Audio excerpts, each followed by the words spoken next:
तो hello guys, कैसे आप सब। मेरा नाम विघ्नेश और आप देख रहे हैं विघ्नेश ब्लॉग्स।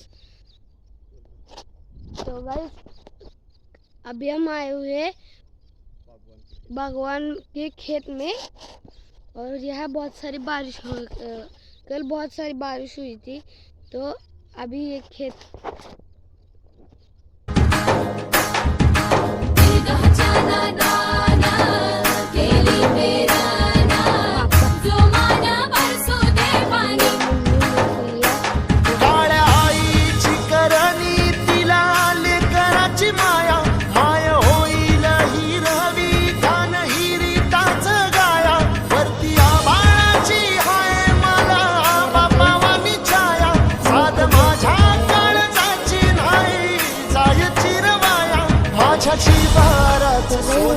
येऊ दे उदाचान काली पदरात दान देवा कृपा करी धावत ये